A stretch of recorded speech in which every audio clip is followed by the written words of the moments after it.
Hello to whoever is watching today's video, TomTrooper78 here, coming at you live from my living room, and welcome to this third installment of my Hoth building series. This is the third and hopefully, final episode, so hang on tight, we're gonna have a good time. So last time I left off was a year ago. I showed you guys the progress I had made on the trenches and the battlefield. Now it was time for me to focus on the rebel base in itself. For the last couple months, I have been building these giant snow walls that will be shielding the rebels from the nasty old empire.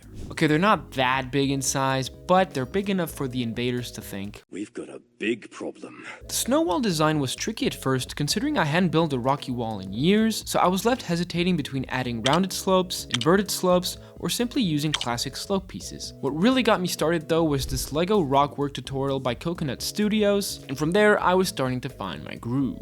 Beware the groove. Hey, are you gonna be alright? Mixing classic slopes, quarter slopes, or whatever you call them, and throwing tile pieces into the mix. The next tricky part was creating a link between the two rock walls. For reminders, this is where the hangar door will understand the in a minute. The hangar door. This is where we'll find the hangar door for the rebel base. So, how did I do it? Well, it's simple. I used these rotating 1x4 pieces, attached them on both ends of the wall, and connected them together. Fantastic. It worked out great, despite the front facade not looking as detailed as the walls built previously. Look, I was running out of classic slope pieces, so I'm just building with whatever I have left at this point. Right, so remember that hangar door I was talking about earlier on? Well, that door is actually going to be a race shield built with two LEGO City garage doors that will be stacked on each other. A tricky build, I must say, but I think I've managed to pull something off, creating a gap big enough for the LEGO City doors to fit through. But this wouldn't be enough, as these LEGO City doors are actually very flimsy. So, to keep them strong and flexible, I created a chain of these 1x2 rounded plates, clipped them on, and it's already looking more intact. So that's where we're at now. I'm really happy with what I've done so far, and relieved that I can finally get started with the inside of the base. Now, although I haven't built anything, I do have a grand master plan that I think you might like.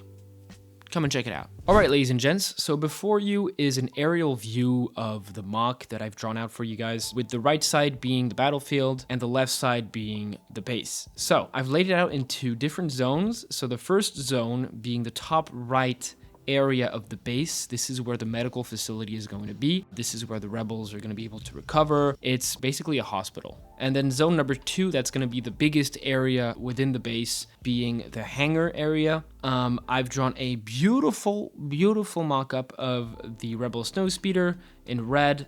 Over it, you'll notice a ramp, so there will be that ramp that you always see in the Hoth rebel bases, which is basically used to fix up snow speeders and other vehicles. Zone number 3 is situated on the bottom left part of the base. This is where the control room is going to be, / war room, basically. So that's where the rebels are going to be able to trace out where the Empire is and basically anticipate at what time they're going to strike. It might be bigger, might be smaller. Again, this is just a general layout. And then zone number 4 is the storage room. That's where all the ammunition is going to be stored and resources that the rebels are going to need to fight back the Empire. Again, I don't know if it's going to be that small, but that's where it is for now. Number 5 is dedicated to ramps. So I'd like to add a lot of elevated ramps within the base that are going to follow along the walls. So, you know, I think it's going to add a little bit of spice to the base. I think it's going to look good. And then number 6 is just a corridor. Again, I don't know if that's going to be added or not, but that is the general layout of the base. So what you need to remember is there will be a medical facility, there'll be a big hangar, all sorts of cool stuff going on, custom rebel speeders in there, etc., etc. There will be a war room / control room, a storage room, there will be ramps, and that's already pretty good. And that, party people, wraps it up for this third and hopefully final installment of my Hoth MOC building series. I'm very excited to show you guys the final product. I feel like I've done the hardest part here, and I'm on a good run. So hopefully this final MOC video is going to be posted soon enough. Until then, you guys have a blessed day. Keep on building. Have some happy holidays, and I'll see you next year with some more fun content for you to see. Peace out. Have a good day.